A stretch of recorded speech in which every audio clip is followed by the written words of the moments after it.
For the third kind of question in chapter 4, we might be asked to find the percentage composition of a certain mixture. And here's a really good example. See, these are one of those washing tablets that you put in your washing machine. It's washing soda, but it's a mixture of different chemicals, including an unknown amount of sodium carbonate. How much sodium carbonate? We can work it out through titration. What we're going to do is we're going to add a known volume and concentration of sulfuric acid and watch the point of neutralisation. Let's have a look at the information given in the question.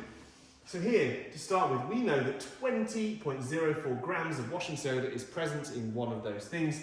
We will make a solution up to 1 decimetre cubed, 1 litre, of which we will use 25 centimetres cubed as our analyte to place it underneath our titration. And then what we're going to do from the burette, we're going to add 35.8 centimetres cubed of 0.05 moles per decimetre cubed sulfuric acid to neutralise this thing.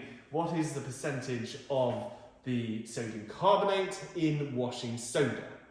So again, the very first thing we must do is write the balanced equation of this reaction. So Na2CO3 aqueous plus H2SO4 aqueous, and this is a straightforward carbonate plus acid reaction, so we're expecting, I'm going to put my arrow here to give me a bit more space, we're expecting the usual suspects, a salt, which in this case is going to be sodium sulfate aqueous plus carbon dioxide, which is a gas, plus water, which is a liquid. I think that balances, and so therefore if 1 mole of that reacts with 1 mole of that. An important piece of information later, the moles ratio. So the next stage is we need to treat, well, how many moles of this do we have?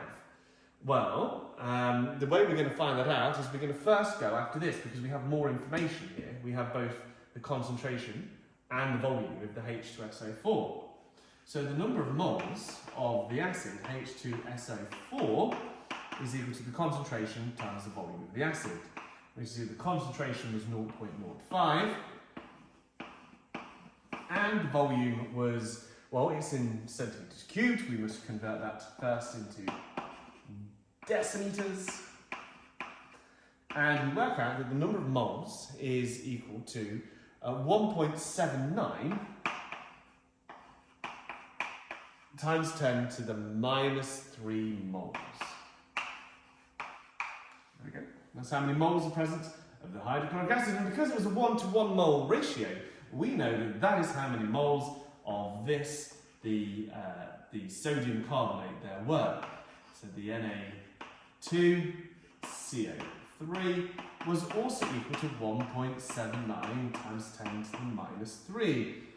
Now this is equal to the unknown concentration of the sodium carbonate multiplied by the volume of the sodium carbonate. Now the volume of the sodium carbonate in this case is 25 centimetres cubed multiplied by 25 over 1,000.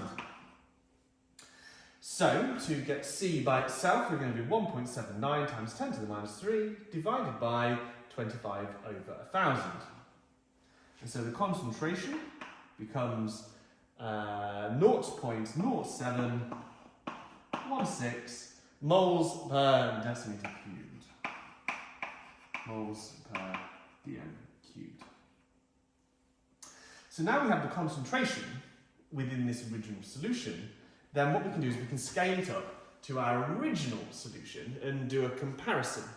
So if this is 0.0716 moles in a decimetre cubed, well, we have a decimetre cubed. So in our original solution, how many moles of calcium carbonate would have been in that original solution? This many moles. So how much mass of calcium carbonate must have been in the original solution? We use the fact that the number of moles is equal to the sample mass divided by the molar mass. And so if we know that this directly corresponds to 0.7, the number of moles in that 1 decimetre is exactly that many moles, because that's what concentration means. Then what we've got here is we've got the number of moles and we've got the molar mass. So we can do the number of moles multiplied by the molar mass gives us the sample mass. The sample mass of the amount of sodium carbonate in the 1 deciliter original solution is going to be equal to the number of moles multiplied by the molar mass. So the number of moles was 0.0716 multiplied by the molar mass. So it's sodium, 2 of those, 1 carbon, 3 oxygens, 106. 106? We'll go with 106. 106 grams. And so this means that the sample mass actually works out to be about 7.589 grams of Na2CO3. But, of course, that's not how much soda we had. We had 20 grams of soda. So what we can do is we can work out a percentage composition. So the percentage composition